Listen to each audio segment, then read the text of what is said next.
Welcome back to the my YouTube channel.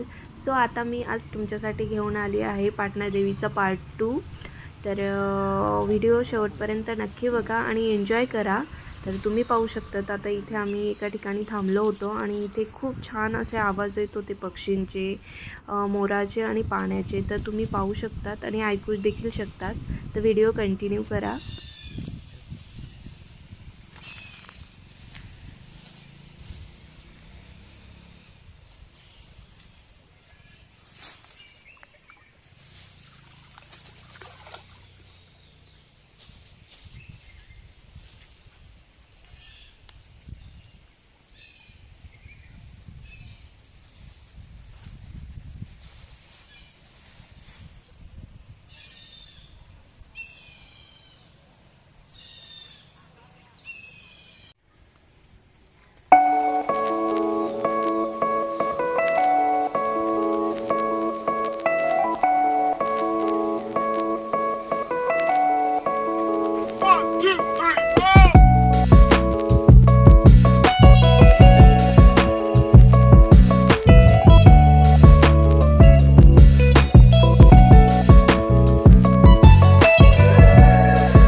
So guys, आता आपण आलो आहोत हेmadpanthi महादेव मंदिराजवळ.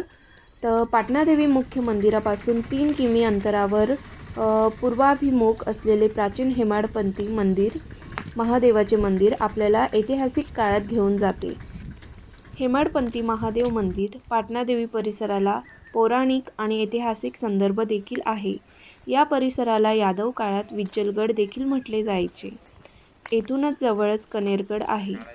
आज हा संपूर्ण परिसर शासनाने गवताळ अभयारण्य म्हणून संरक्षित केलेला असल्याने हिरवीगार वनराई आपले मन मोहून टाकते.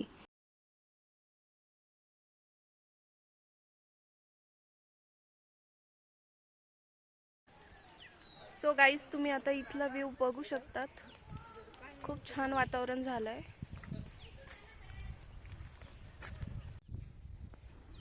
या मंदिराची भव्यता नजरेत भरण्यासारखी आहे. या मंदिराचे निर्माण कार्य एक भव्य 10 फूट उंचीच्या ओट्यावर झाले आहे. त्याची लांबीच 100 फुटापर्यंत आहे.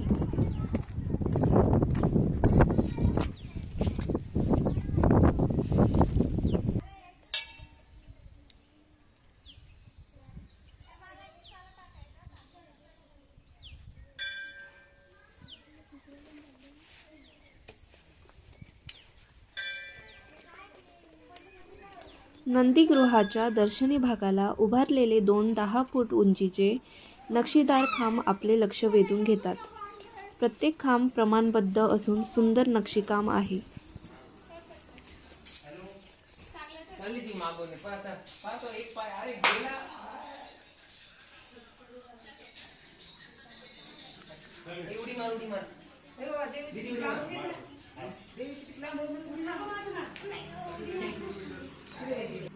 तसेच आता इथे तुम्ही पाहू शकतात प्रत्येक खांबावरील कोरीव काम आणि नक्षीकाम तुम्ही पाहू शकतात. खूप सुंदर असं सुरेख असे नक्षीकाम कारागिराने केलं आहे आणि तुम्ही देखील प्रत्यक्षात ते पाहू शकता तिथे.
मंदिराचा आतील आकार चंद्राकृती असून मध्यभागी असलेले शिवपिंड मन प्रसन्न करते.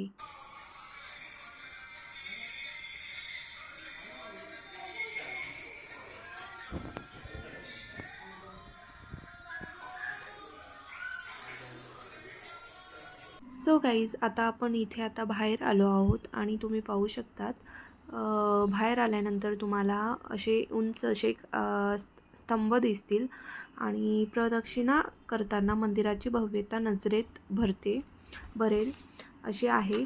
आणि त्यानंतर बाहेरून दगडी स्तंभ उभारताना सरळ रेषेत न उभारता त्रैमासिक रचना पद्धतीचा वापर इथे केला गेला आहे. आणि स्तंभावरील कोरीव काम अप्रतिम आहे आणि खूप सुंदर असं दिसत आहे, तुम्ही पाहू शकतात.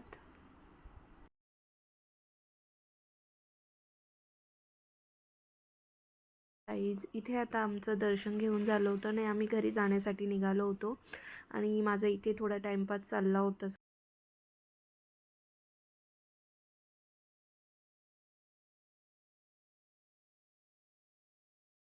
शकतात. आणि इथे आळू देखील खूप मस्ती करत होता आणि आता आम्ही घरी जाण्यासाठी निघत आहोत. आणि तुम्ही पाहू शकतात खूप छान असं वातावरण होतं त्या दिवशी, खूप छान वाटत होतं. आणि तुम्हाला देखील असा निसर्गाचा अनुभव घ्यायचा असेल तर नक्की एकदा इथे पाटणा देवीला भेट द्या.